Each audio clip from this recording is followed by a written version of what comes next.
പിശാച് നിന്റെ അകത്ത് കൊണ്ടുവച്ച രോഗങ്ങൾ, സാത്താൻ നിന്റെ അകത്ത് കൊണ്ടുവച്ച ഭയങ്ങൾ, പിശാച് നിന്റെ ഉള്ളിൽ കൊണ്ടുവച്ച ഭീതികൾ, മക്കളെ കുറിച്ചുള്ള ഭീതി, കടഭാരം, സാമ്പത്തിക പ്രതിസന്ധി, ആരോഗ്യ പ്രശ്നം, മുൻപോട്ടുള്ള ഭാവി, കുടുംബത്തെ കുറിച്ചുള്ള ഭാരം, എന്താണെന്നറിയത്തില്ല ബ്രദറെ, ഉറങ്ങാൻ പോലും കഴിയാത്ത സാഹചര്യം, നസ്രയനായ യേശുവിൻ അധികാരമുള്ള നാമത്തിൽ ഇന്ന് തന്റെ ജനത്തെ അത് വിടുവാണ്. ഔട്ട് ഓഫ് ദ സർട്ടിഫിക്കറ്റ്സ്, എല്ലാ പിശാച് പൊക്കി പിടിച്ച സർട്ടിഫിക്കറ്റും യേശു ക്യാൻസൽ ചെയ്തു. യേശുവിന്റെ നാമത്തിൽ തകർച്ചയുടെ കടപത്രം അവൻ കീറി. Cancel it now. ഒന്ന് ആത്മാവിൽ ആരാധിക്കാവോ? I cancel all the sickness. യേശു നിനക്ക് വേണ്ടി അടിപ്പിണരേറ്റെടുത്തത് നിന്നെ രോഗിയാക്കാനല്ല. അവന്റെ അടിപ്പിണരാൽ നിനക്ക് സൗഖ്യം വന്നിരിക്കുന്നു. അങ്ങനെയാണെങ്കിൽ ഇല്ലീഗലായി അകത്ത് കയറിയിരിക്കുന്ന സകല രോഗാത്മാവിനെയും ഒന്ന് ക്യാൻസൽ ചെയ്യാവാകൊണ്ട്. ഞാനിത് പറയുമ്പോൾ ചിലരിൽ അത് സംഭവിച്ചുകൊണ്ടിരിക്കുക. തന്റെ മരണത്താൽ അത് നീക്കി എല്ലാ മരണഭീതികളെയും. ഇപ്പോൾ എന്നിൽ വസിക്കുന്നത് മരണഭീതിയല്ല. ആയുധവർഗം വെപ്പിച്ചവൻ വാഴ്ചകളെയും അധികാരങ്ങളെയും ആയുധവർഗം വെപ്പിച്ച് ക്രൂശിന്റെ മേൽ അവരുടെ മേൽ ജയോത്സവം കൊണ്ടാടി. പിശാചിന്റെ തലയുടെ മേളിൽ കയറിയുന്ന കർത്താവ് നൃത്തം ചെയ്തു. അങ്ങേറ്റെടുത്ത ക്രൂശ് മരണത്തെയും ലോകത്തിലെ സകല ക്രൈസ്തവരും ജാതിമത ഭേദമന്യേ ലോകത്തിലെ രാജ്യങ്ങളും ഓർക്കുന്ന ഈ ദിനത്തിൽ ഞങ്ങൾക്കിത് കേവലം ഒരു ഓർമ്മ മാത്രമല്ലല്ലോ. കർത്താവിൻ്റെ ദാസൻ പാസ്റ്റർ സന്തോഷ് പറഞ്ഞതുപോലെ ഇന്ന് ഞങ്ങൾ ഇവിടെ വന്ന് നിൽക്കുന്നത് ആ യാഗം നിമിത്തമാണല്ലോ. കാൺമേൻ ദൈവ മക്കൾ എന്ന് വിളിക്കപ്പെടുവാൻ ഇത്ര വലിയ സ്നേഹം വെളിപ്പെട്ടത് ആ ക്രൂശിലാണല്ലോ. ശത്രുക്കളായ ഞങ്ങളെ മിത്രങ്ങളാക്കി മാറ്റിയത് ആ ക്രൂശാണല്ലോ. ഞങ്ങളെ നീതീകരിച്ചത് ആ ക്രൂശാണല്ലോ. ഞങ്ങളെ വീണ്ടെടുത്തത് ആ കാൽവരി മരണമാണല്ലോ. ഞങ്ങളെ മക്കളും അവകാശികളുമാക്കി തീർത്തത് ആ കാൽവരി മരണമാണല്ലോ. പിശാച് ഞങ്ങൾക്കെതിരെ എഴുതി വെച്ച കടപ്പത്രങ്ങളെ കീറിയെറിഞ്ഞത് ആ കാൽവരി മരണമാണല്ലോ. താണ്ഡവമാടിയ പൈശാചിക ശക്തികളുടെ ശിരസിനെ തകർത്തുടച്ചത് ആ കാൽവരി മരണമാണല്ലോ. പാതാള ഗോപുരങ്ങളെ ജയിച്ചത് ആ കാൽവരി മരണമാണല്ലോ. ജീവന്റെ പുതുവഴി തുറന്നത് ആ കാൽവരി മരണമാണല്ലോ. ആലയത്തിന്റെ തിരശീല മുകളിൽ നിന്ന് രണ്ടായി ചിന്തിയത് ആ കാൽവരി മരണമാണല്ലോ. യേശുവേ, ക്രൂശിന്റെ ദർശനം ഞങ്ങൾക്ക് തരണമേ. ക്രൂശിന്റെ വെളിപ്പാട് ഞങ്ങൾക്ക് തരണമേ. Without cross there is no Christianity. Doctor Billy ഗ്രഹാമിന്റെ വാക്കാണത്. Without cross there is no Christianity. ക്രൂശില്ലായിരുന്നുവെങ്കിൽ ക്രിസ്ത്യാനിത്വം ഇല്ലായിരുന്നു. ആ ക്രൂശില്ലായിരുന്നുവെങ്കിൽ ആ ദൈവപുത്രനായ കർത്താവ് നമ്മുടെ യേശു അത് ചുമന്നില്ലായിരുന്നെങ്കിൽ, അത് ഏറ്റെടുത്തില്ലായിരുന്നെങ്കിൽ നമ്മൾ ഇന്ന് ഇവിടെ ഇല്ലായിരുന്നു. ഏതൊക്കെയോ ചേറ്റിൽ കിടന്ന നമ്മെ, ഏതൊക്കെയോ കുഴിയിൽ കിടന്ന നമ്മെ, ഏതൊക്കെയോ ശാപബന്ധനത്തിൽ കിടന്ന നമ്മെ, മദ്യപാനത്തിലും വ്യഭിചാരത്തിലും പാപത്തിലും അസന്മാർഗിക ജീവിതത്തിലും കിടന്ന നിന്നെ ആ കുഴഞ്ഞ ചേറ്റിൽ നിന്ന് എടുത്ത് കഴുകി വിശുദ്ധീകരിച്ച ക്രൂശിൽ ഒഴുകിയ രക്തത്തിന് കൈകളൊന്ന് അടിച്ച് സ്വർഗത്തിലെ അപ്പായിക്കുന്നു പകലൊന്ന് നന്ദി പറഞ്ഞേ.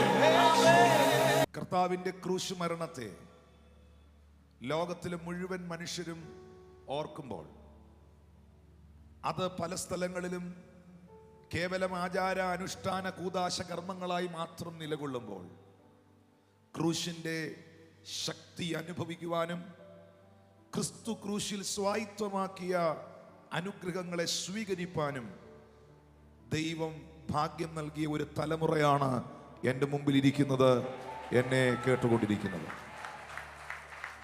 ഇത് നമുക്ക് കേവലം ഒരു ഓർമ്മ മാത്രമല്ല, ഇത് നമ്മുടെ ജീവിതാനുഭവമാണ്. ഹല്ലേലൂയ. ഒരു വേദഭാഗത്തിലേക്ക് നിങ്ങളുടെ ശ്രദ്ധയെ തിരുമേശയോടുള്ള ബന്ധത്തിലും ഇന്നത്തെ ദിനത്തിന്റെ പ്രാധാന്യതയെ തിരിച്ചറിഞ്ഞുകൊണ്ടുള്ള സാഹചര്യത്തിലും നമുക്ക് വായിക്കാം. അപ്പോസ്തലനായ പൗലോസ്ലീഗ കൊരിന്ത്യ സഭയ്ക്ക് എഴുതിയ രണ്ടാമത്തെ ലേഖനം 5-ാം അധ്യായം 14-15 വാക്യങ്ങൾ. 2 Corinthians chapter 5 verses 14 and 15. ക്രിസ്തുവിന്റെ സ്നേഹം ഞങ്ങളെ നിർബന്ധിക്കുന്നു, എല്ലാവർക്കും വേണ്ടി ഒരുവൻ മരിച്ചിരിക്കെ എല്ലാവരും മരിച്ചു എന്നും ജീവിക്കുന്നവർ ഇനി തങ്ങൾക്കായിട്ടല്ല തങ്ങൾക്ക് വേണ്ടി മരിച്ച് ഉയർത്തവനായിട്ട് തന്നെ ജീവിക്കേണ്ടതിന് അവൻ എല്ലാവർക്കും വേണ്ടി മരിച്ചു എന്നും ഞങ്ങൾ നിർണയിച്ചിരിക്കുന്നു.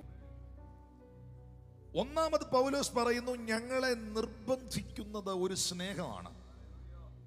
ഞങ്ങളെ പാടാൻ നിർബന്ധിക്കുന്നത്, ഞങ്ങളെ പ്രസംഗിക്കാൻ നിർബന്ധിക്കുന്നത്, ഞങ്ങളെ കൊടുക്കുവാൻ നിർബന്ധിക്കുന്നത്, ഞങ്ങളെ സുവിശേഷം അറിയിക്കുവാൻ നിർബന്ധിക്കുന്നത്, ക്രിസ്തുവിന് വേണ്ടി കഷ്ടതകൾ അനുഭവിക്കുവാൻ നിർബന്ധിക്കുന്നത്, ദൈവസഭയ്ക്ക് വേണ്ടി എന്ത് ത്യാഗവും സഹിക്കുവാൻ ഞങ്ങളെ നിർബന്ധിക്കുന്നത് സ്നേഹമാണ്.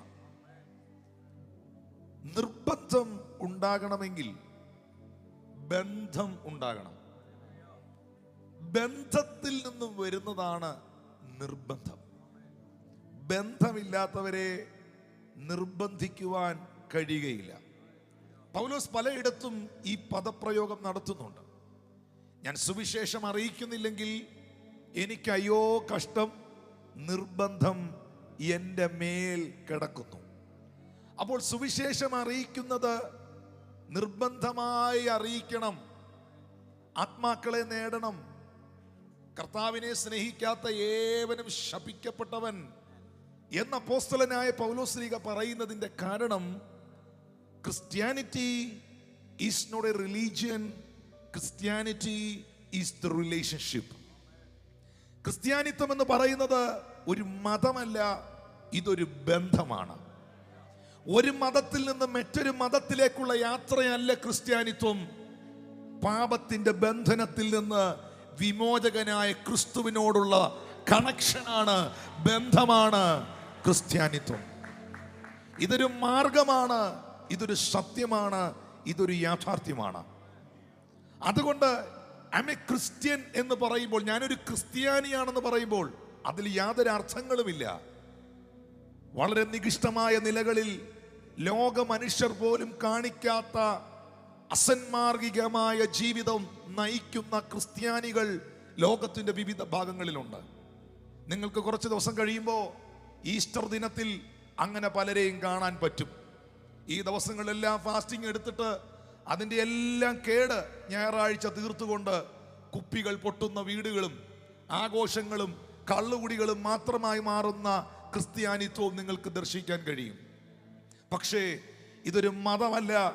പള്ളിയിൽ പേരുണ്ടായത് കൊണ്ടോ രജിസ്റ്ററിൽ നിന്റെ പേരുണ്ടായത് കൊണ്ടോ നീ ദൈവമകനാകുന്നില്ല, ദൈവമകളാകുന്നില്ല, ക്രിസ്ത്യാനിയാകുന്നില്ല. ഇത് ഒരു ബന്ധമാണ്.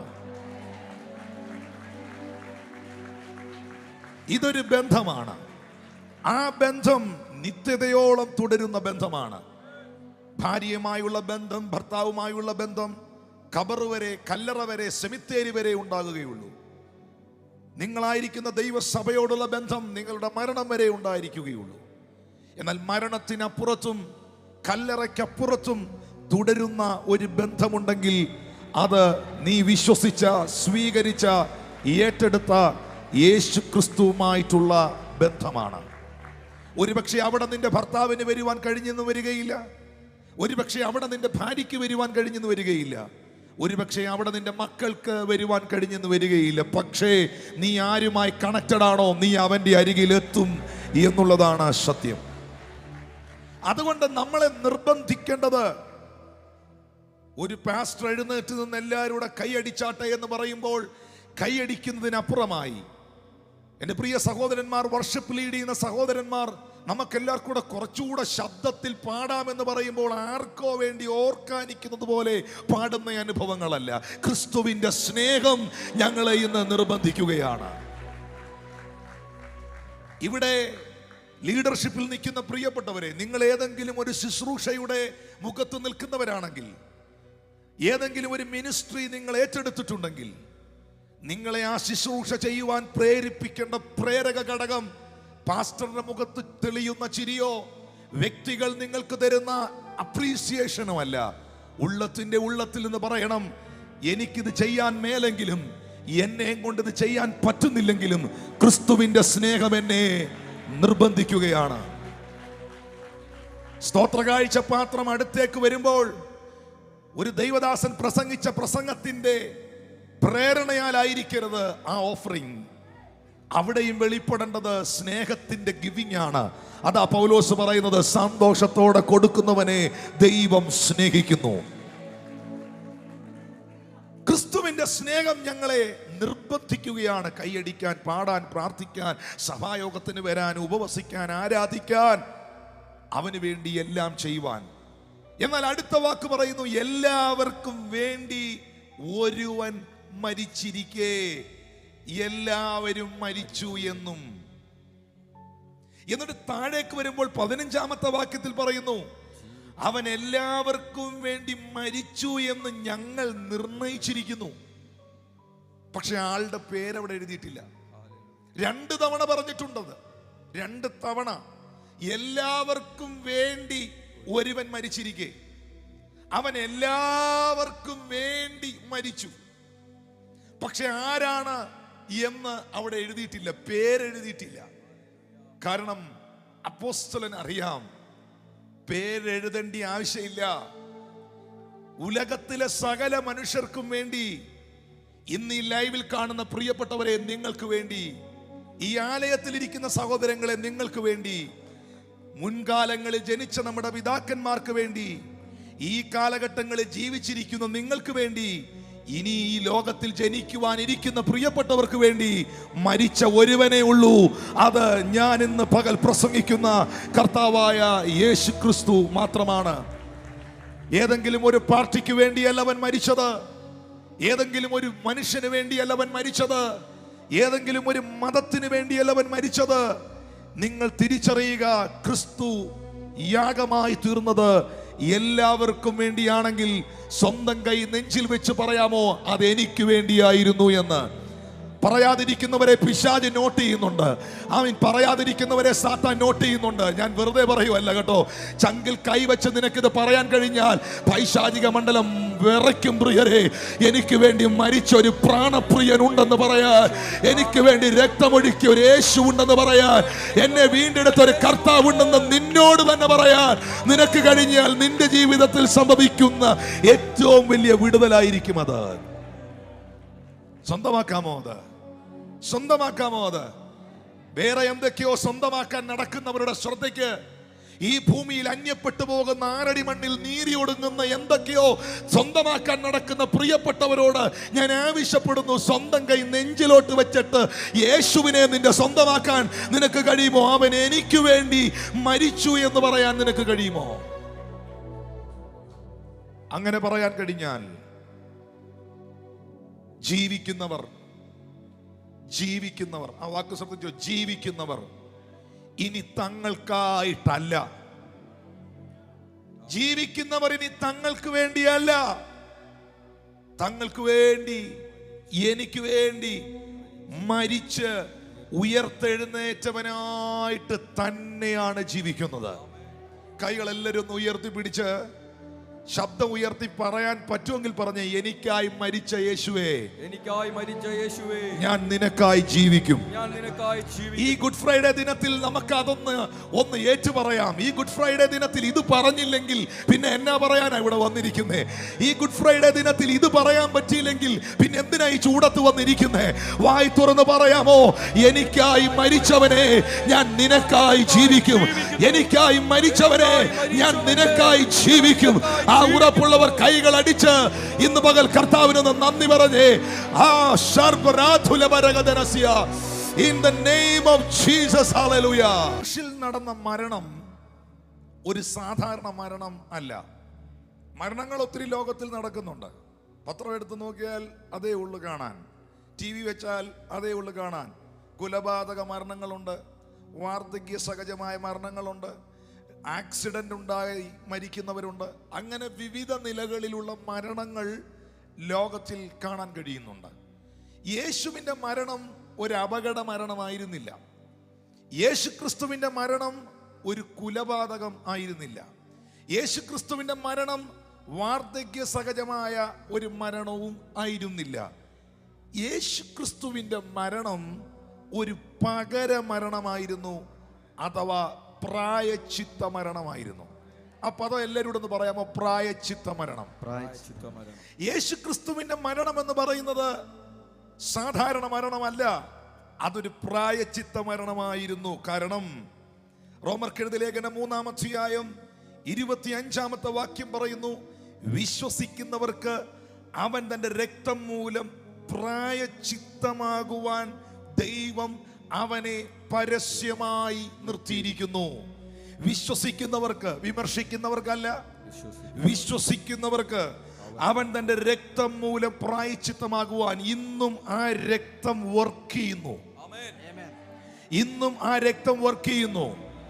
ഈ നമ്മൾ ലോകത്തിൽ കാണുന്ന രക്തങ്ങൾ, നിങ്ങളൊരു ബ്ലഡ് ബാങ്കിൽ പോയാൽ ആ ബ്ലഡ് ബാങ്കിൽ ഇരിക്കുന്ന ബ്ലഡിന് ഒരു എക്സ്പയറി ഡേറ്റ് ഉണ്ട്. ലോകത്തിൽ കാണുന്ന മനുഷ്യന്റെ രക്തം ഭൂമിയിൽ വീണാൽ നിമിഷങ്ങൾക്കകം, മണിക്കൂറുകൾക്കകം അത് കട്ട പിടിക്കും, അത് നഷ്ടപ്പെട്ടു പോകും. നിങ്ങളൊരു ബ്ലഡ് ബാങ്കിൽ ചെന്നാൽ അവിടെ രക്തം കൊടുക്കുവാൻ വെച്ചിട്ടുണ്ട്. പക്ഷെ ആ രക്തത്തിന് ഒരു കാലാവധി ഉണ്ട്, അതിനൊരു എക്സ്പയറി ഡേറ്റ് ഉണ്ട്. 2020 വർഷം കഴിഞ്ഞിട്ടും എക്സ്പയറി ആകാതെ ഇന്നും വർക്ക് ചെയ്തുകൊണ്ടിരിക്കുന്ന, ഇന്നും ചലിച്ചുകൊണ്ടിരിക്കുന്ന, yes come on church, hallelujah, ഇന്നും കഴുകിക്കൊണ്ടിരിക്കുന്ന, ഇന്നും വിശുദ്ധീകരിച്ചുകൊണ്ടിരിക്കുന്ന, ഇന്നും നീതീകരിച്ചുകൊണ്ടിരിക്കുന്ന, ഇന്നും വീണ്ടെടുത്തുകൊണ്ടിരിക്കുന്ന, ഇന്നും പൈശാചിക മണ്ഡലങ്ങളെ വിറപ്പിച്ചുകൊണ്ടിരിക്കുന്ന ഒരു രക്തമുണ്ടെങ്കിൽ അത് യേശുവിന്റെ രക്തമാണ്. Victory through the blood of Jesus. അതുകൊണ്ട് വിശ്വസിക്കുന്നവർക്ക് പറഞ്ഞ്, വിശ്വസിക്കുന്നവർക്ക്, പുറകെ ഇരിക്കുന്നവർ പറഞ്ഞ്, വിശ്വസിക്കുന്നവർക്ക്. എനിക്കറിയാം ചർച്ച സാങ്ച്വറി ഫുള്ളായിരിക്കുന്നു, പുറകിൽ ആൾക്കാർ നിൽക്കാൻ തുടങ്ങുന്നു, കസേരകൾ ഇല്ലാതിരിക്കുന്നു. ഈ സാഹചര്യങ്ങൾക്ക് ഒരു വ്യത്യാസം ദൈവം തരും കേട്ടോ. ഇവിടെ ഈ മീഡിയയിലെ സഹോദരങ്ങൾ ഈ ക്രമീകരണങ്ങളൊക്കെ ചെയ്തത് ഈ കുഞ്ഞുങ്ങൾക്ക്, ഈ മ്യൂസിഷ്യന്മാർക്ക് എല്ലാവർക്കും ഒന്നിച്ച് ഈ സ്റ്റേജിൽ നിൽക്കാനുള്ള സൗകര്യം ഇല്ലാത്തതുകൊണ്ടാണ്. ഇങ്ങനൊരു സ്ക്രീൻ ഇവിടെ വച്ചിരിക്കുന്നത്. ഇത് ലൈവായി പോകുമ്പോൾ ഇവിടെ LED വോളോ മറ്റ് ക്രമീകരണങ്ങളോ ഒന്നും ചെയ്യാനുള്ള ഇടമില്ലാത്തത് കൊണ്ടാണ്. പക്ഷേ ഈ ഇടുക്കം, ഈ ഞെരുക്കം കർത്താവ് മാറ്റി തരും. നമ്മൾ അതിനു വേണ്ടി പ്രാർത്ഥിക്കുകയാണ്. കർത്താവിനെ സ്നേഹിക്കുന്ന മക്കൾ അതിനുവേണ്ടി പ്രാർത്ഥിക്കുകയാണ്. ദൈവരാജ്യത്തിൻ്റെ എക്സ്പാൻഷൻ ആഗ്രഹിക്കുന്നവർ അതിനുവേണ്ടി പ്രാർത്ഥിക്കുകയാണ്. ദൈവരാജ്യം വളരണമെന്ന് ആഗ്രഹിക്കുന്നവർ, ക്രിസ്തു തൻ്റെ സഭയെ ഭൂമിയിൽ പണിയണം എന്ന് ആഗ്രഹിക്കുന്നവർ, പിശാചിൻ്റെ കൂടില്ലാത്തവരെല്ലാം അത് ആഗ്രഹിക്കുകയാണ്. പിശാചിൻ്റെ കൂടില്ലാത്തവരെല്ലാം, യേശുവിൻ്റെ കൂടെ നിൽക്കുന്നവരെല്ലാം അത് ആഗ്രഹിക്കുകയാണ്. അസൂയയില്ലാത്തവരെല്ലാം അത് ആഗ്രഹിക്കുകയാണ്. നല്ല മനസ്സുള്ളവരെല്ലാം അത് ആഗ്രഹിക്കുകയാണ്. അതിനുവേണ്ടി പ്രാർത്ഥിക്കുകയാണ്. ദൈവം അത് ചെയ്യും. അതിനുള്ള സമയം, ആ പേയ്മെന്റിനുള്ള സമയം അടുത്ത് വന്നിരിക്കുകയാണ്. നമുക്ക് അതിവേഗത്തിൽ ദൈവം നമുക്ക് തന്ന ലാൻഡിലേക്ക് മൂവ് ചെയ്യണം. കാരണം ഈ മെസ്സേജ്, ഈ സന്ദേശം ഇത്രയും ജനങ്ങൾ കേട്ടാൽ പോരാ. ഞാൻ ആഗ്രഹിക്കുന്നു ഈ സന്ദേശം ലോകം മുഴുവൻ കേൾക്കണം. എല്ലാവർക്കും വേണ്ടി മരിച്ച ഒരുവനുണ്ടെന്ന്, എല്ലാവർക്കുമായി ജീവിക്കുന്ന ഒരുവനുണ്ടെന്ന്, എല്ലാവരെയും വിടുവിപ്പാൻ കഴിയുന്ന ഒരുവനുണ്ടെന്ന്, എല്ലാവരെയും രക്ഷിപ്പാൻ കഴിയുന്ന ഒരുവനുണ്ടെന്ന്, ഏത് പരാജിതനെയും ജയാളിയാക്കുവാൻ കഴിയുന്ന ഒരുവനുണ്ടെന്ന്, ഏത് ശപിക്കപ്പെട്ടവനെയും അനുഗ്രഹിക്കുവാൻ കഴിയുന്ന ഒരുവനുണ്ടെന്ന്, ഏത് മദ്യപാനിയെയും കള്ളുകുടിയനെയും ശുശ്രൂഷകനാക്കാൻ കഴിയുന്ന ഒരുവനുണ്ടെന്ന്, ഏത് തകർന്നവനെയും പണിയാൻ കഴിയുന്ന ഒരുവനുണ്ട് എന്ന സത്യം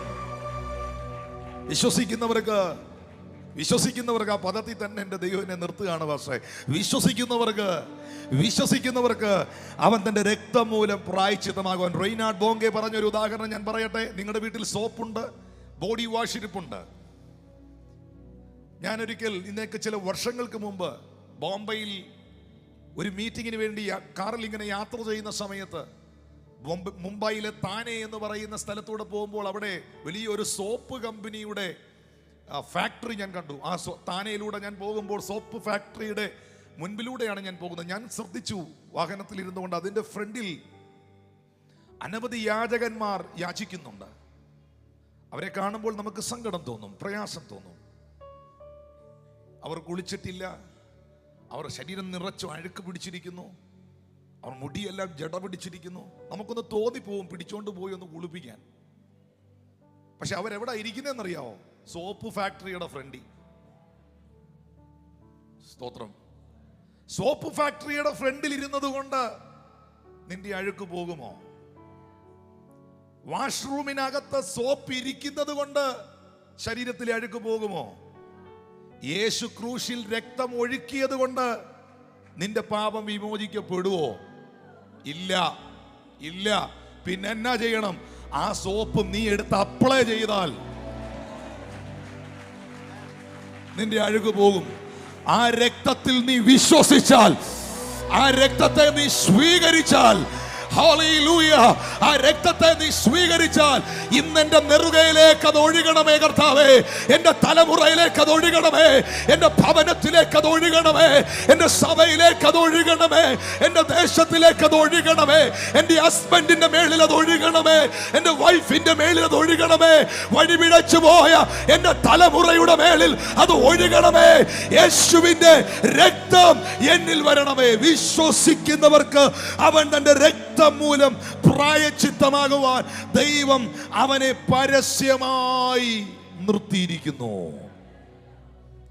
പ്രായശ്ചിത്ത മരണം. പറയാമോ ആ പദം ഒന്നുകൂടെ? പകരമരണം. പ്രായശ്ചിത്ത മരണം. ഞാൻ മരിക്കേണ്ടടുത്ത് എനിക്ക് വേണ്ടി മരിച്ചു. ഇതെവിടൊക്കെ പറഞ്ഞിട്ടുണ്ടെന്നറിയാം? ഞാൻ ഈ പറഞ്ഞ പദം ആദ്യം ഞാനിത് അപകട മരണമല്ല, സ്വാഭാവിക മരണമല്ല, വാർദ്ധക്യ സഹജമായ മരണമല്ല, ആക്സിഡന്റ് അല്ല എന്നൊക്കെ പറഞ്ഞപ്പോൾ ആൾക്കാർ ഇങ്ങനെ നോക്കിയിരുന്നെങ്കിലും ഞാൻ വ്യക്തമായി പറഞ്ഞു ഇതൊരു പ്രായശ്ചിത്ത മരണമാണ്, പകരമരണമാണ്. അത് റോമറിൽ പൗലോസ് പറയുമ്പോൾ തന്നെ യോഹന്നാന്റെ ലേഖനത്തിലേക്ക് വരുമ്പോൾ കുറച്ചുകൂടെ തെളിച്ചു പറയുന്നത് യോഹന്നാനാണ്. 1 യോഹന്നാന്റെ ലേഖനം 2-ാം അധ്യായം 1-ാം വാക്യം, 1 John chapter 2 word 1, അവൻ നമ്മുടെ പാപങ്ങൾക്ക് പ്രായശ്ചിത്തമാകുന്നു. 1 യോഹന്നാൻ 2:1 നമ്മുടെ പാപങ്ങൾക്ക് പ്രായശ്ചിത്തമാകുന്നു. No other confusion. അവൻ നമ്മുടെ പാപങ്ങൾക്ക് പ്രായശ്ചിത്തമാകുന്നു. നമ്മുടേതിന് മാത്രമല്ല, സർവ്വലോകത്തിന്റെയും പാപത്തിന് തന്നെ. പ്രിയപ്പെട്ടവരെ, ഈ ലോകത്തിലെ സകല പ്രശ്നങ്ങളും, ഒട്ടുമുക്കാൽ പ്രശ്നങ്ങളും പണം കൊണ്ടും സാങ്കേതിക വിദ്യകൾ കൊണ്ടൊക്കെ പരിഹരിക്കാൻ പറ്റും. Medical science is so advanced. പണ്ടത്തെ കാലമൊന്നുമല്ല ഇപ്പം. ഹാർട്ടും ലിവറും കിഡ്നിയും തല വരെ മാറ്റി വയ്ക്കാം. Praise God, hallelujah. ഇന്നെന്നാ കിട്ടാത്തെ? പ്രാർത്ഥിച്ചാൽ മാത്രമേ കിഡ്നി സൗഖ്യമാകത്തുള്ളൂ. പ്രാർത്ഥിക്കാത്തവരും കിഡ്നി മാറ്റി വയ്ക്കുന്നുണ്ട്. സൗഖ്യമാകുന്നില്ലേ? ഇല്ലേ. പ്രാർത്ഥിച്ചാൽ മാത്രമേ തലവേദന പോകുന്നുള്ളോ? അല്ലല്ലോ. മരുന്ന് കഴിച്ചും തലവേദന മാറുന്നില്ലേ? ആരും എന്നെ മിണ്ടാത്ത, എന്നെ സൂക്ഷിച്ചു നോക്കുന്നേ ഇല്ലേ? ഡോക്ടർമാർ ഇവിടെ ഇരിപ്പുണ്ട്, അവരോട് ചോദിക്കുക. മാറുന്നുണ്ട്, നല്ല കാര്യം. ഞാൻ അതിനെ ഒന്നും വിമർശിക്കുകയോ എതിർക്കുകയോ ചെയ്യുന്ന ആളല്ല. പക്ഷേ മുഴ സർജറി ചെയ്ത് മാറ്റാം, തൈറോയിഡ് സർജറി ചെയ്ത് മാറ്റാം, കിഡ്നി മാറ്റിവെക്കാം, ലിവറും ഹാർട്ടും ട്രാൻസ്പ്ലാന്റ് ചെയ്യാം. പക്ഷേ നിന്റെ ജീവിതത്തിൽ ശ്രദ്ധിക്കുന്നുണ്ടോ? നിന്റെ ജീവിതത്തിൽ നീ പോലും അറിയാതെ നിന്നിൽ വെളിപ്പെട്ട് നിൽക്കുന്ന ജന്മ കർമ്മ പാപങ്ങളുണ്ട്. ആ പാപത്തിന്റെ ശമ്പളമാണ് മരണം. ആ പാപത്തിന്റെ അനന്തരഫലമാണ് ശാപം. ആ പാപത്തിന്റെ അനന്തരഫലമാണ് തേജസ് നഷ്ടപ്പെട്ട അവസ്ഥ. ആ പാപത്തിന് കിട്ടുന്ന ശിക്ഷയാണ് നരകം. പക്ഷേ ഈ പാപത്തെ, നിന്റെ അകത്ത് കയറിയ ഈ പാപത്തെ, ഈ പാപ സ്വഭാവത്തെ, ഈ വ്യഭിചാരത്തെ, ഈ മ്ലേച്ഛതയെ, ഈ നിന്നെ തന്നെ നിയന്ത്രിക്കാൻ പറ്റാത്ത അവസ്ഥകളെ, ശാപകരമായ അനുഭവങ്ങൾ നിന്റെ ജീവിതത്തിലേക്ക് നീ കൊണ്ടുവരുന്ന സാഹചര്യങ്ങളെ ഏത് മരുന്ന് കഴിച്ച് നിനക്ക് മാറ്റാൻ പറ്റും? നിന്റെ പാപത്തെ പരിഹരിക്കാനുള്ള ഏത് മെഡിസിൻ ഏത് മെഡിക്കൽ ഷോപ്പിലുണ്ട്?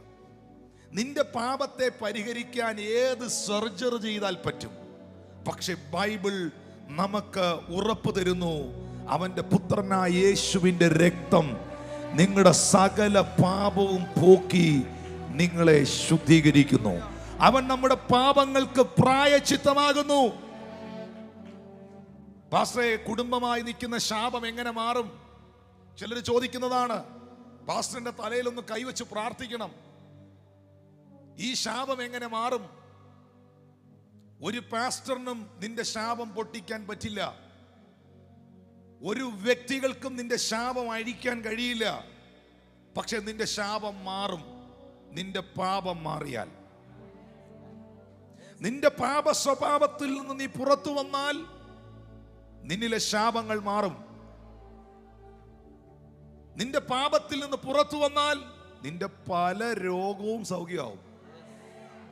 അതുകൊണ്ടാണ് സൗഖ്യമായ തളർവാദ രോഗിയെ നോക്കി യോഹന്നാൻ 5 യേശു പറഞ്ഞത്, നോക്കൂ നിനക്ക് സൗഖ്യമായല്ലോ, ഇനി അധികം തിന്മയായത് വരാതിരിക്കാൻ നീ പാപം ചെയ്യരുത് എന്ന്. അപ്പോൾ ഈ പാപം പരിഹരിക്കപ്പെട്ടതാണ് ഞാൻ കണ്ടതിൽ വെച്ച് ഏറ്റവും വലിയ അത്ഭുതം. നിങ്ങൾക്ക് ലഭിച്ച, ഇന്നിപ്പോ സണ്ണി ബ്രദർ ഇവിടെ വന്ന് നിന്ന് സാക്ഷ്യം പറഞ്ഞു. അദ്ദേഹം അത്ഭുത സാക്ഷ്യത്തിന് ഉടമയാണ്. കോശി ബ്രദർ പ്രാർത്ഥിച്ച കോശി ബ്രദർ അത്ഭുതകരമായ സൗഖ്യം പ്രാപിച്ച സാക്ഷ്യത്തിന് ഉടമയാണ്. ഇവിടെ ഇരിക്കുന്ന പലരും ശരീരത്തിൽ കിട്ടിയ പല സൗഖ്യങ്ങളുടെയും വിടുതലുകളുടെയും സാക്ഷികളാണ്. Hallelujah, hallelujah. പക്ഷേ അതെല്ലാം ഈ ഭൂമിയിൽ നിങ്ങൾക്ക് ലഭിച്ചപ്പോൾ തന്നെ കിഡ്നി പ്രോബ്ലം ഉണ്ടായിരുന്നു. ചിലപ്പോൾ ട്രീറ്റ്മെന്റിലൂടെ അത് സൗഖ്യപ്പെട്ടേക്കാം. തലമുറകളെ കിട്ടിയില്ല, ട്രീറ്റ്മെന്റിലൂടെ ചിലപ്പോൾ കുഞ്ഞുങ്ങൾ കിട്ടിയേക്കാം. കിട്ടട്ടെ. പക്ഷേ ഈ ലോകത്തിലെ ഒരു ട്രീറ്റ്മെന്റുകൾക്കും, ഈ ലോകത്തിലെ ഒരു മതത്തിനും, ഈ ലോകത്തിലെ ഒരു കർമ്മ ആചാരങ്ങൾക്കും അനുഷ്ഠാനങ്ങൾക്കും മാറ്റാൻ കഴിയാത്ത, അമേരിക്കയിൽ നിന്ന് ഡോക്ടറെ ഇറക്കി സർജറി ചെയ്താലും എടുത്തു കളയാൻ പറ്റാത്തൊരു സാധനം നിന്റെ അകത്തിരിപ്പുണ്ട്. അത് നിന്റെ ജീവിതത്തിൽ നിൽക്കുന്ന പാപമാണ്. ആ പാപമാണ് നിന്നെ നരകത്തിലേക്ക് നയിക്കുന്നത്. ആ പാപമാണ് നിന്റെ തേജസ് നഷ്ടപ്പെടുത്തുന്നത്. ആ പാപമാണ് ദൈവത്തിൽ നിന്ന് നിന്നെ അകറ്റിയിരിക്കുന്നത്. അതാണ് യെശയ്യാ 59:1 പറയുന്നത്, രക്ഷിപ്പാതിരിപ്പാൻ അവന്റെ കരം കുറുകിയിട്ടില്ല, കേൾക്കാതിരിക്കാൻ അവന്റെ കാതുകൾ മന്ദമായിട്ടില്ല. നിങ്ങളെയും നിങ്ങളുടെ ദൈവത്തെയും തമ്മിൽ അകറ്റിയിരിക്കുന്നത്, കേൾക്കാതെ വണ്ണം അകറ്റിയിരിക്കുന്നത് നിങ്ങളുടെ പാപമല്ലയോ എന്ന് 2-3 വാക്യങ്ങളിൽ രേഖപ്പെടുത്തിയിരിക്കുന്നത്. അതുകൊണ്ടാണ് പ്രിയപ്പെട്ടവരെ, നിങ്ങളുടെ അകൃത്യങ്ങൾ അത്രേ നിങ്ങളെയും നിങ്ങളുടെ ദൈവത്തെയും തമ്മിൽ ഭിന്നിപ്പിച്ചിരിക്കുന്നത്. നിങ്ങളുടെ പാപങ്ങൾ അത്രേ അവൻ കേൾക്കാതെ വണ്ണം അവന്റെ മുഖത്തെ മറച്ചിരിക്കുന്നത്. അപ്പൊ അത് പരിഹരിക്കപ്പെട്ടാൽ എന്റെ പ്രാർത്ഥന സ്വർഗത്തിലെത്തും. യേശു തന്നെ പറഞ്ഞു, പാപികളുടെ പ്രാർത്ഥന ദൈവം കേൾക്കുന്നില്ലെന്നും ദൈവ ഇഷ്ടം ചെയ്ത് അവന്റെ ഇഷ്ടം അനുഷ്ഠിക്കുന്നവരുടെ പ്രാർത്ഥന കേൾക്കുന്നുവെന്നും നാം അറിയുന്നല്ലോ എന്ന് കർത്താവ് പറഞ്ഞു. ജീവിതത്തിൽ പാപം ചെയ്തവർ ഇവിടെ ഇരിപ്പുണ്ടെങ്കിൽ, പാപിയായ നിന്നോട് കർത്താവ് പറയുന്നു, നിന്റെ പ്രാർത്ഥന ദൈവം കേൾക്കും. പക്ഷെ പാപം അതങ്ങ് തുടർന്നാൽ, അറിവില്ലായ്മയുടെ കാലങ്ങളിൽ ചെയ്തതിനെ ദൈവം ക്ഷമിക്കും. പക്ഷേ ജീവിതത്തിൽ സത്യം തിരിച്ചറിഞ്ഞിട്ടും യാഥാർത്ഥ്യം മനസ്സിലാക്കിയിട്ടും ദൈവം എന്നൊക്കെ പറയുന്നത് ഇത്രയൊക്കെ ഉള്ളൂ എന്നുള്ള രീതി നീ പിന്നെയും പോയാൽ, ഞാൻ ബാക്കി പറയുന്നില്ല. ചില ഭാഷന്മാരാണെ പറയും, ഞാൻ പറയുന്നില്ല. എന്തിനാ? ഒന്നാമത് തന്നെ അസ്വസ്ഥമാ. സ്തോത്രം, ഹല്ലേലൂയ. അതുകൊണ്ട് പ്രിയരെ, എന്റെ ജീവിതത്തിൽ ദൈവം ഒന്നും ചെയ്തിട്ടില്ല, ഒരു അത്ഭുതവും നടന്നിട്ടില്ല എന്ന് പറയുന്ന ആരെങ്കിലും ഇതിനകത്ത് ഇരിപ്പുണ്ടെങ്കിൽ, നീ പോലും അറിയാതെ നിന്റെ ജീവിതത്തിൽ നടന്ന ഏറ്റവും വലിയ അത്ഭുതമാണ് നിന്റെ പാപത്തെ യേശു തന്റെ രക്തത്താൽ കഴുകിയത്. അതിനൊന്ന് കൈയടിക്കാൻ ആരെങ്കിലും ഉണ്ടോ ഇവിടെ? കുഞ്ഞെ, അത് നടന്നില്ലായിരുന്നെങ്കിൽ, ഈ കൈ അടിക്കുന്നവരോടും അടിക്കാത്തവരോടും പറയുക, അത് നടന്നില്ലായിരുന്നെങ്കിൽ ഇന്ന് പകൽ ഇവിടെ ഇരിക്കാൻ ഒരുപക്ഷെ നീ കാണില്ലായിരുന്നു. അത് നടന്നില്ലായിരുന്നെങ്കിൽ നിന്റെ വീട്ടിൽ ആൾക്കാരുടെ എണ്ണം ചിലപ്പോൾ കുറഞ്ഞേനെ. എത്ര പേർക്ക് മനസ്സിലാക്കാൻ കഴിയുന്നു? നിന്റെ വീട്ടിലെ ആൾക്കാരുടെ എണ്ണം ചിലപ്പോൾ കുറഞ്ഞേനെ. മരണം നിന്റെ വീട്ടിൽ താണ്ഡവമാടേണ്ട സാഹചര്യത്തിൽ, ശത്രു നിന്നെ തകർത്ത് കളയേണ്ട സാഹചര്യത്തിൽ, ആമേൻ, പിന്തുടർന്ന പാരമ്പര്യ ശാപങ്ങൾ നിന്നെ ഭ്രാന്ത് പിടിപ്പിക്കേണ്ട സാഹചര്യത്തിൽ ഇന്ന് പകലും, ആമേൻ, നിന്നെ ആരോഗ്യത്തോടെ ഇവിടെ ഇരുത്തിയത് പുത്രന്റെ പരിശുദ്ധ രക്തമാണ് എന്ന് വിശ്വസിക്കുന്നവർക്ക് ഞാൻ ദൈവത്തെ സ്തുതിക്കുകയാണ്. യോഹന്നാൻ 2:1, അവൻ നമ്മുടെ പാപങ്ങൾക്ക് പ്രായശ്ചിത്തമാകുന്നു. നമ്മുടെ ഇതിന് മാത്രമല്ല, സർവ്വലോകത്തിന്റെ പാപത്തിന് തന്നെ. എല്ലാവരും കേട്ടെ, സർവ്വലോകത്തിന്റെയും പാപത്തിന്, എല്ലാവർക്കും വേണ്ടി ഒരുവൻ മരിച്ചിരിക്കെ.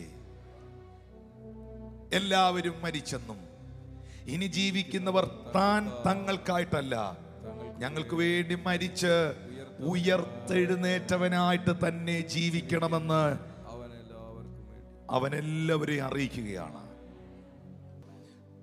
പ്രത്യേകിച്ച് ശ്രദ്ധിക്കണം, ഈ പ്രായശ്ചിത്ത മരണം, പകരമരണം എന്നുള്ളത് നമ്മൾ പലപ്പോഴും ശ്രദ്ധിക്കാത്തൊരു ഏറിയാണ്. പക്ഷെ എത്ര വ്യക്തമായിട്ടാണ് ബൈബിളിൽ, എത്ര സ്ഥലത്താണെന്നറിയോ ഇത് എഴുതി വെച്ചിരിക്കുന്നത്. നമ്മളിങ്ങനെ സങ്കീർത്തനം വായിക്കുന്ന പോലെ ഓടിച്ച് വായിക്കുന്നുണ്ട്, അത് ശ്രദ്ധിക്കാതെ. എത്ര സ്ഥലത്ത് ഇത് എഴുതി വെച്ചിട്ടുണ്ടെന്നറിയുമോ? നമ്മൾ റോമർ 3:25 വായിച്ചു, വിശ്വസിക്കുന്നവർക്ക് അവന്റെ രക്തം മൂലം പ്രായശ്ചിത്തമാകാൻ ദൈവം അവനെ പരസ്യമായി നിർത്തിയിരിക്കുന്നു. 1 യോഹന്നാൻ 2:1 വായിച്ചു, അവൻ നമ്മുടെ പാപങ്ങൾക്ക് പ്രായശ്ചിത്തമാകുന്നു. നമ്മുടേതിന് മാത്രമല്ല, സർവ്വലോകത്തിൻ്റെയും പാപത്തിന് തന്നെ. പ്രിയപ്പെട്ടവരെ, ഈ ഒരു സത്യം ലോകത്തോട് വിളംബരം ചെയ്യാനാണ് ഈ സത്യത്തിൽ എൻ്റെ ഏറ്റവും വലിയ കൊതി. എവിടെ മീറ്റിംഗ് ഉണ്ടെങ്കിലും ഓടിപ്പോകുന്നത് ഇത് പറയാനാ. മണിക്കൂറുകൾ നിന്ന് ശുശ്രൂഷിക്കുന്ന പലയിടത്തും യാത്ര ചെയ്യുന്ന ഇത് പറയാനാ. ഇത് അറിയാത്ത ഒത്തിരി പേരുണ്ട്. ഇപ്പോൾ തന്നെ റിജോയ് സാർ ഇത് മലയാളത്തിൽ നിന്ന് ഇംഗ്ലീഷിലേക്ക് ട്രാൻസ്ലേറ്റ് ചെയ്യുമ്പോൾ നിങ്ങൾ എന്തിനാണെന്നൊക്കെ ചിന്തിക്കും. പക്ഷെ ഒത്തിരി മലയാളം അറിയാത്തവർ ഇതിൽ കാണുന്നുണ്ട്. കഴിഞ്ഞ ദിവസം ഒരു സഹോദരി, സാറിനെ നിർത്തിക്കൊണ്ട് പറയും, ഒരു സഹോദരി ഡബൂര ചക്രവർത്തി എന്ന് പറയുന്ന വെസ്റ്റ് ബംഗാളിലുള്ള ഒരു സഹോദരി, ഡബൂര ചക്രവർത്തി, അവൾ വെസ്റ്റ് ബംഗാളുകാരിയാണ്, സ്കൂളിലെ അധ്യാപകയാണ്. ആ മകൾ ആത്മഹത്യക്ക് വേണ്ടി ശ്രമിച്ച് 2 തവണ പരാജയപ്പെട്ട് മരിക്കണം, ജീവിതം അവസാനിപ്പിക്കണം എന്ന ചിന്തയിൽ ഇരിക്കുന്ന സമയത്താണ് എങ്ങനെയോ എപ്പോഴോ വെസ്റ്റ് ബംഗാളുകാരിക്ക് ഈ യൂട്യൂബിന്റെ ലിങ്ക് കിട്ടിയത്. ഞാൻ മലയാളത്തിൽ ഇരുന്ന് ഇതുപോലെ പറഞ്ഞെങ്കിൽ ഇവരൊക്കെ കൈകൊട്ടിയേനെ. പുള്ളിക്കാരിക്ക് എന്നാ മനസ്സിലാകാനാ ഫസ്റ്റേ. ഇന്ന് ഡബൂര ഇതിനകത്ത് കാണും ഒരു പക്ഷേ. അന്ന് കർത്താവിന്റെ ദാസൻ ട്രാൻസ്ലേറ്റ് ചെയ്ത മെസ്സേജിന്റെ മുൻപിൽ അത് ശ്രദ്ധയോടെ കേട്ട് തിരിച്ചറിഞ്ഞ് അത്ഭുതകരമായ വിടുതൽ ആ മകൾ പ്രാപിപ്പാനിടയായി.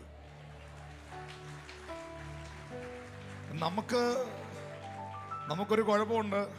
നമുക്ക് നമ്മുടെ കാര്യം എത്രയും പെട്ടെന്ന് നടക്കണം. അതാണ് നമ്മുടെ ഏറ്റവും വലിയ പ്രശ്നം. സ്വോത്രം. അങ്ങനെ എത്രയോ ആൾക്കാരുണ്ട്.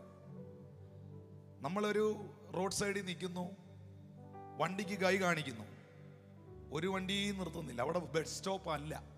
നിങ്ങൾ നിൽക്കുന്ന സ്ഥലത്ത് പറ, ബസ് സ്റ്റോപ്പ് അല്ല, ഒറ്റ വണ്ടി നിർത്തുന്നില്ല.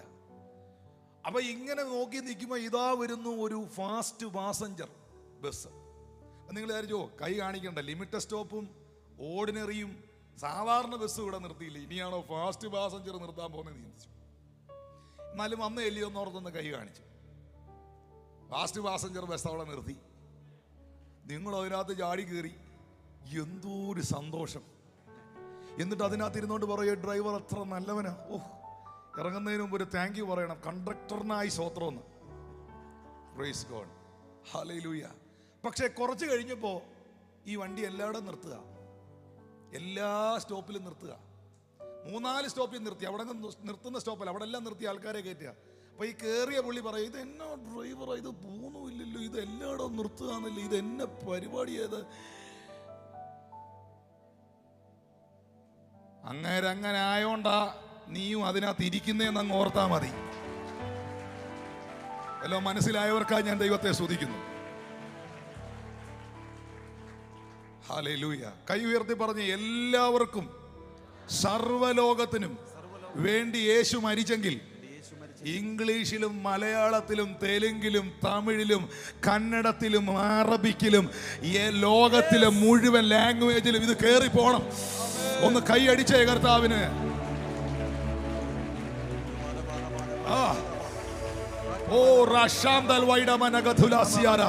ഞാനിത് പറഞ്ഞുകൊണ്ടിരിക്കുമ്പോൾ കർത്താവ് പറയുന്നു, ഭയങ്കര ഉണർവ് നടക്കാൻ പോവാ. ഓ, കരങ്ങൾ അടിച്ച് ദൈവത്തെ സ്തുതിച്ചേ, ഭയങ്കര റിവൈവൽ നടക്കാൻ പോവാ.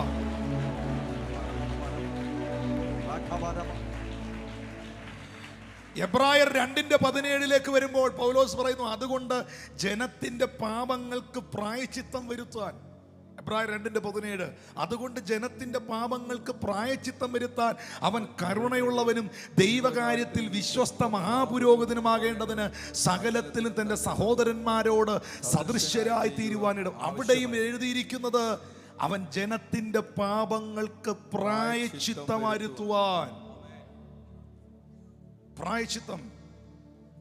ലോകത്തിൽ എന്നെ കേൾക്കുന്നവരോർത്തോ, ഇന്നേക്ക് 2020 വർഷങ്ങൾക്ക് മുൻപ് സകല മനുഷ്യരുടെയും പാപങ്ങൾക്കും ശാപങ്ങൾക്കും രോഗങ്ങൾക്കും പ്രായശ്ചിത്തം വരുത്തുവാൻ ഒരു ബലി ക്രൂശിൽ നടന്നു.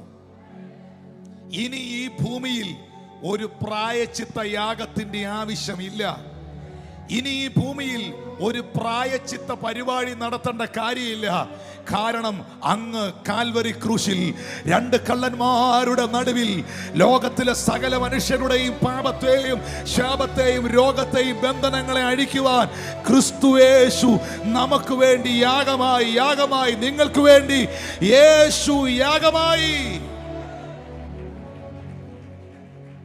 എന്താണ്, എന്തിനു വേണ്ടിയാണ് അവൻ ക്രൂശിൽ മരിച്ചത്? ഇനിയുള്ള ഒരു 10-15 മിനിറ്റ് എനിക്കറിയാം, ഇൻ സ്പിരിറ്റിൽ ഭയങ്കര ഡെലിവറൻസ് നടക്കുന്ന സമയമാണ്. എത്ര പേർ അതിനു വേണ്ടി തയ്യാറാകും? എന്തിനു വേണ്ടി യേശു ക്രൂശിൽ മരിച്ചു എന്ന് ഒന്ന് ജസ്റ്റ് വായിച്ചിട്ട് ക്രൂശിൽ നടന്ന പ്രവൃത്തികളെ ഒരു 10 മിനിറ്റ് ഒന്ന് പറയാൻ പോവുകയാണ്. റോമർ 6:10-11 വാക്യം ഭാഗം ഒന്ന് വായിച്ചേ. എന്തിനു വേണ്ടി യേശു ക്രൂശിൽ മരിച്ചു? റോമർ 6:10-11 വാക്യം. അവൻ മരിച്ചത് പാപസംബന്ധമായി ഒരിക്കലായിട്ട് മരിച്ചു, അവൻ ജീവിക്കുന്നതോ ദൈവത്തിന് ജീവിക്കുന്നു. അവൻ മരിച്ചത് പാപസംബന്ധമായി. ആരുടെ പാപസംബന്ധമായി? എന്റെ. മിണ്ടുന്നില്ലല്ലോ. എന്റെ. സ്വന്തം കൈവച്ച് പറയാവോ? നെഞ്ചിൽ മക്കളുമാരെ പറയാവോ? എന്റെ. അവൻ മരിച്ചത് ആർക്ക് വേണ്ടി? അവൻ മരിച്ചത് പാപസംബന്ധം. അവൻ ചെയ്ത പാപമാണോ? അല്ല. അവൻ മരിച്ചത് പാപസംബന്ധമായി മരിച്ചിട്ട് ഒരിക്കലായി മരിച്ചു. അവൻ ജീവിക്കുന്നതോ ദൈവത്തിന് ജീവിക്കുന്നു. 11 വാക്യം. അവണ്ണം നിങ്ങളും പാപസംബന്ധമായി മരിച്ചവർ. അവണ്ണം നിങ്ങളും പറഞ്ഞ് ഞാനും. അതാണ്ടാ പറഞ്ഞില്ല, പുറകിൽ പറഞ്ഞ് ഞാനും. അവണ്ണം ഞാനും പാപസംബന്ധമായി മരിച്ചവനായിരുന്നു. എന്നാൽ യേശു ക്രിസ്തുവിൽ ദൈവത്തിന് വേണ്ടി ജീവിക്കുവാൻ അവന്റെ രക്തം എന്നെ വീണ്ടെടുക്കുവാനിടയായി. മുമ്പേ ദൂരസ്ഥനായിരുന്ന എന്നെ അവൻ സമീപസ്ഥനാക്കി, ശത്രുവായിരുന്ന എന്നെ അവൻ മിത്രമാക്കി. ഓ ഹല്ലേലൂയ! ക്രൂശിന്റെ ശത്രുവായിരുന്ന എന്നെ, ഗ്ലോറി!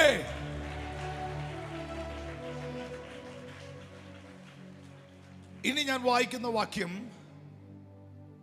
ഇന്ന് കർത്താവ് പറഞ്ഞിട്ടുണ്ട് കുറേ പേരുടെ ജീവിതത്തിൽ വിടുതലുകൾ നടക്കുമെന്ന്. ക്രൂശിൽ നടന്നത് നമുക്ക് സ്വീകരിക്കാനുള്ളതാണ്. ക്രൂശിൽ സംഭവിച്ചത് നമുക്ക് ഏറ്റെടുക്കുവാനുള്ളതാണ്. കൊലോസ്യർ 2:14 വാക്യം. That is very important word. ശ്രദ്ധിക്കണം. ഇന്ന് കുറേ നാളുകളായി നിങ്ങളെ അസ്വസ്ഥമാക്കിക്കൊണ്ടിരിക്കുന്ന ചില വിഷയങ്ങളൊക്കെ പരിഹരിക്കപ്പെടുമെന്ന് ഞാൻ വിശ്വസിക്കുകയാണ്. ആമേൻ.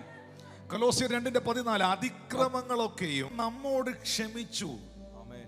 ചട്ടങ്ങളാൽ നമുക്ക് വിരോധവും പ്രതികൂലവുമായിരുന്ന കൈയെഴുത്ത് മായ്ച്ച് ക്രൂശിൽ തറച്ച് നടുവിൽ നിന്ന് നീക്കി കളഞ്ഞു. ഇന്ന് എന്തൊക്കെയാ നടന്നതെന്ന് അറിഞ്ഞിട്ടേ പോകാം. ഈ ഗുഡ് ഫ്രൈഡേയിൽ എന്താണ് ആ ദിനത്തിൽ നടന്നത്? സ്തോത്രം. ഞാനത് ഇംഗ്ലീഷിൽ ഒന്ന് വായിക്കുകയാണ്. NKJV NASB ട്രാൻസ്ലേഷൻ ഞാനൊന്ന് വായിക്കുകയാണ്. NKJV എഴുതിയിരിക്കുന്നത് ഹാവിംഗ് വൈപ്ഡ് ഔട്ട് എന്നാണ്. Having wiped out the hand writing of requirement that was against us. Having wipe ചെയ്ത് കളഞ്ഞു, തുടച്ചു കളഞ്ഞു. പക്ഷേ NASB ട്രാൻസ്ലേഷൻ എഴുതിയിരിക്കുന്നത് having cancelled out the certificate of debit consisting of decrees against us. Having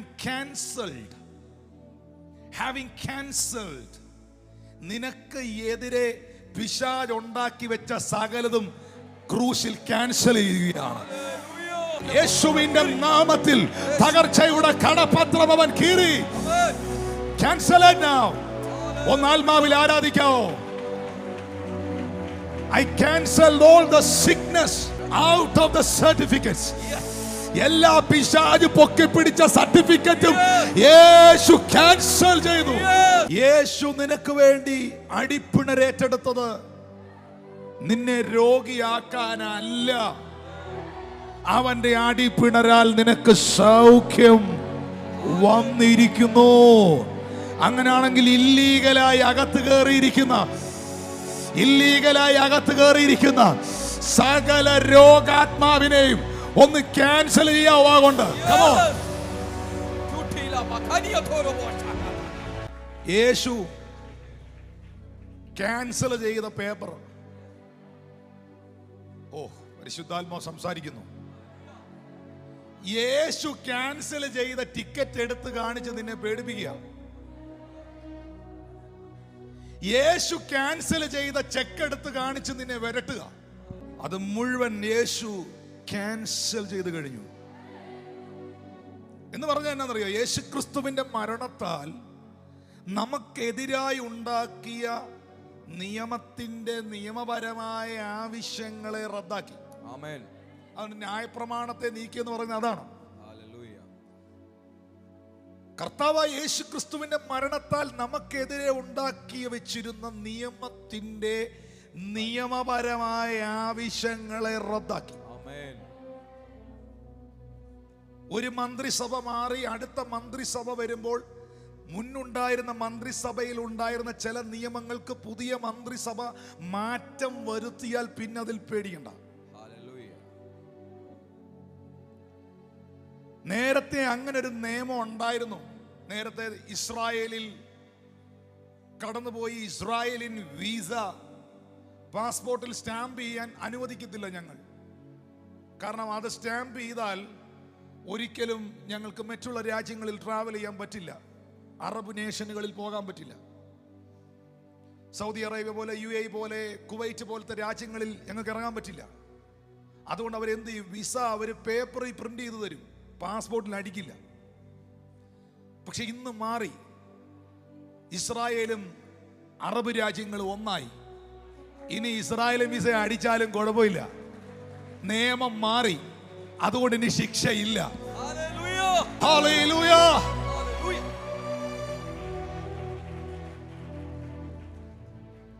ന്യായപ്രമാണം എന്ന കടപ്പത്രമാണ് കീറിക്കളഞ്ഞത്. ഈ ന്യായപ്രമാണം എന്ന് പറയുന്നത് വിശുദ്ധമാണ്, അത് നല്ലതാണ്. പക്ഷെ അത് പാപഹേതുവായി തീർന്നു എന്ന് പൗലോസ് പറയുന്നുണ്ട്. ഒന്ന് ജസ്റ്റ് ഒന്ന് വായിച്ചേക്കാം. റോമർ 7:9-10 വാക്യങ്ങളിൽ പറയുന്നു. Romance chapter 7 word 9 and 10. ഒരു കാലത്ത് ന്യായപ്രമാണം കൂടാതെ ജീവിച്ചിരുന്നു. എന്നാൽ കൽപ്പന വന്നപ്പോൾ പാപം വീണ്ടും ജീവിക്കുകയും ഞാൻ മരിക്കുകയും ചെയ്തു. യേശു ഈ ഭൂമിയിലേക്ക് വന്നപ്പോ നേരെ സംഭവം തിരിഞ്ഞു. യേശു എനിക്ക് വേണ്ടി മരിക്കുകയും ഞാൻ ജീവിക്കുകയും ചെയ്തു. ആമേൻ. ന്യായപ്രമാണ കാലത്ത് ന്യായപ്രമാണം വന്നപ്പോൾ ഞാൻ മരിക്കുകയും ന്യായപ്രമാണം ജീവിക്കുകയും ചെയ്തു. അടുത്ത വാക്യത്തിൽ പൗലോസ് പറയുന്നു, ഇങ്ങനെ ജീവനായി ലഭിച്ചിരുന്ന കൽപ്പന എനിക്ക് മരണഹേതുവായി തീർന്നു എന്ന് ഞാൻ കണ്ടു. ഇങ്ങനെ ജീവനായി ലഭിച്ചിരുന്ന കൽപ്പന എനിക്ക് മരണകാരണമായി കണ്ടു. അടുത്ത വാക്യത്തിൽ എന്നാ പറയുന്നേ? പാപം അവസരം ലഭിച്ചിട്ട് ലഭിച്ച കൽപ്പനയാൽ എന്നെ ചതിക്കുകയും കൊല്ലുകയും ചെയ്തു. അപ്പോൾ ന്യായപ്രമാണം എന്നിൽ എന്ത് ചെയ്തു? അതെനിക്ക് മരണഹേതുവായി, അതെന്നെ ചതിച്ചു, അത് പലപ്പോഴും എൻ്റെ ജീവനെ തകർത്തു കളഞ്ഞു. എന്നാൽ യേശു കർത്താവ് ചെയ്തത് എബ്രായർ 2:14-15 വാക്യങ്ങൾ. Hebrew chapter 2 words 14 and 15. Read quickly please. യൂട്യൂബിലെ കാണുന്ന മക്കൾ ജഡരക്തങ്ങളോട് കൂടിയവരായ കൊണ്ട് അവനും നമ്മെ പോലെ ജഡരക്തങ്ങളോട് കൂടിയവനായി മരണത്തിന്റെ അധികാരിയായ പിശാചിനെ, യേശു മരണത്തിന്റെ അധികാരിയായ പിശാചിനെ തന്റെ മരണത്താൽ നീക്കി. അവിടെയും ആ പദം നിങ്ങൾ ശ്രദ്ധിച്ചു. നീക്കി വെച്ചോണ്ടിരുന്നില്ല, തന്റെ മരണത്താൽ നീക്കി. ജീവപര്യന്തം മരണഭീതിയിൽ അടിമകളായിരുന്നവരെ, ഞാനിത് പറയുമ്പോൾ ചിലരിൽ അത് സംഭവിച്ചുകൊണ്ടിരിക്കുക. തന്റെ മരണത്താൽ അത് നീക്കി. എല്ലാ മരണഭീതികളെയും. ഇപ്പോൾ എന്നിൽ വസിക്കുന്നത് മരണഭീതിയല്ല. മരണമേ നിന്റെ ജയമെവിടെ? മരണമേ നിന്റെ വിഷമുള്ളവിടെ? ആമേൻ. നമ്മുടെ കർത്താവായ യേശു ക്രിസ്തു മുഖാന്തരം നമുക്ക് ജയം തരുന്ന ദൈവത്തിന് ഞങ്ങൾ സ്തോത്രം ചെയ്യുകയാണ്. ദൈവം അയക്കുന്ന ഭീതിയുണ്ട്, അത് ദൈവത്തെ അറിയാനുള്ള ഭീതിയാണ്. അല്ല, നിന്നെ കുറച്ച് നാളൂടെ സമാധാനത്തോടെ വെച്ചോണ്ടിരുന്ന അതിന്റെ കുരുത്തക്കേട് കൂടുകയുള്ളൂ.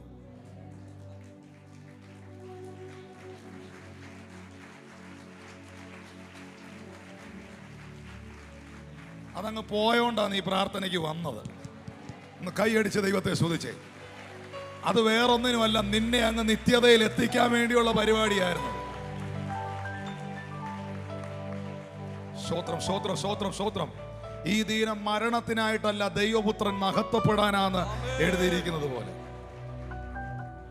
ചില ഭീതികൾ നമ്മുടെ അകത്ത് വന്നത് ദൈവത്തോട് അടുക്കാനാണ്. ചില ഭയങ്ങൾ ദൈവം അനുവദിച്ചത് ദൈവം നമ്മെ സ്നേഹിക്കുന്നുണ്ടെന്ന് കാണിക്കാനാണ്. എന്നാൽ പിശാച് കൊണ്ടുവരുന്ന ഭയത്തിന്റെ പ്രത്യേകത എന്നാണെന്നറിയാവോ? അത് നിങ്ങളിൽ ആത്മഹത്യാ ടെൻഡൻസി ഉണ്ടാക്കും. മതി ജീവിച്ചത് എന്ന് തോന്നിപ്പിക്കും. പിശാച് കൊണ്ടുവരുന്ന സാഹചര്യങ്ങളുടെ മധ്യയിൽ നിന്നകൾ സാത്താനാണ് അതിന്റെ പുറകിലെങ്കിൽ എങ്ങനെ അറിയാം? 1, നിന്റെ സമാധാനത്തെ നഷ്ടപ്പെടുത്തും.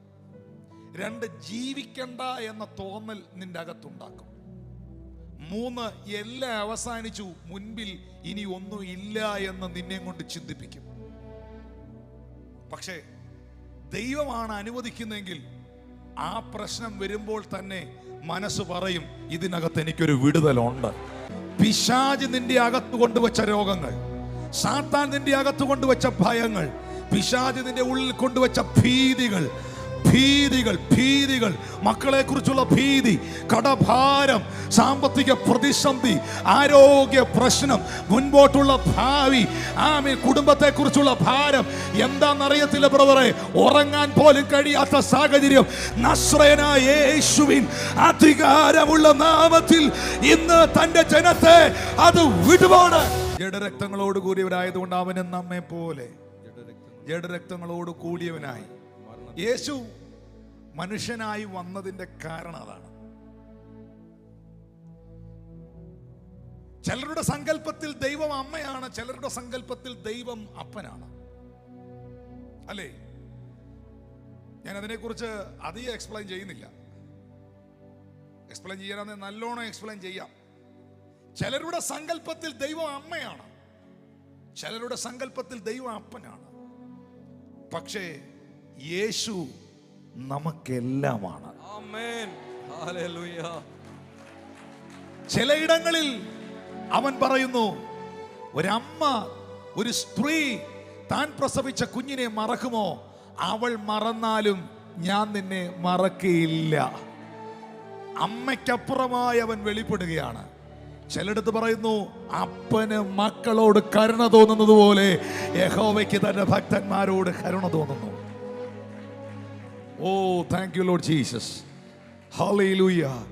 അവൻ എൻ്റെ അപ്പായാണ്. ഷിജിൻ ഇവിടെ ഉണ്ടോ? ഇമ്മാനുവൽ ഉണ്ടോ? കോയർ ടീം ഒന്ന് ഓടി കയറി വരണം. അവൻ എൻ്റെ അപ്പായാണ്, അവൻ എൻ്റെ അമ്മയാണ്. Hallelujah, thank you Lord Jesus.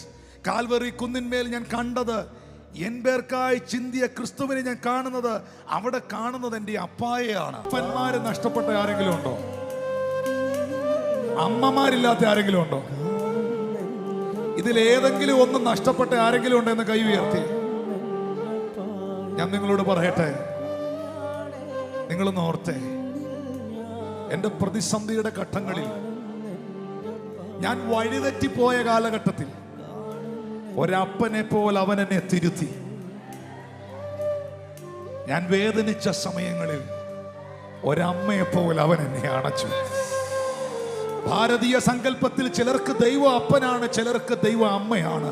പക്ഷെ യേശു ഞങ്ങൾക്ക് എല്ലാമാണ്. അതിക്രമങ്ങളൊക്കെയും നമ്മോട് ക്ഷമിച്ച ചട്ടങ്ങളാൽ നമുക്ക് വിരോധവും പ്രതികൂലവുമായിരുന്ന കൈയെഴുത്ത് മായിച്ച് ക്രൂശിൽ തറച്ച് നടുവിൽ നിന്ന് നീക്കിക്കളഞ്ഞു. നടുവിൽ നിന്ന് നീക്കിക്കളഞ്ഞു. 15-ാം വാക്യം, വാഴ്ചകളെയും അധികാരങ്ങളെയും ആയുധവർഗം വേപ്പിച്ച് ക്രൂശിൽ അവരുടെ മേൽ ജയോത്സവം കൊണ്ടാടി അവരെ പരസ്യമായി കാഴ്ചയാക്കി. ഞാൻ ക്രൂശിൽ കാണുന്നത് ഒരു പരാജിതനെയല്ല, ജയാളിയാണ്. ഒരു നിരീശ്വരവാദി ചോദിക്കുകയാണ്, ക്രൂശിൽ കിടന്നിട്ട് അനങ്ങാൻ മേലാതെ കിടന്നിട്ട് തന്നെ രക്ഷിക്കാൻ പറ്റാത്ത ആ പരാജിതനായവന് നിന്നെ എങ്ങനെ രക്ഷിക്കാൻ കഴിയുമെന്ന്. പക്ഷെ എനിക്ക് പറയാനുള്ളത്, പൊന്നുമോനെ, അവൻ നീ ക്രൂശിൽ കാണുന്നത് പരാജിതനെ അല്ലടവേ, ആയുധവർഗം വെപ്പിച്ചവൻ.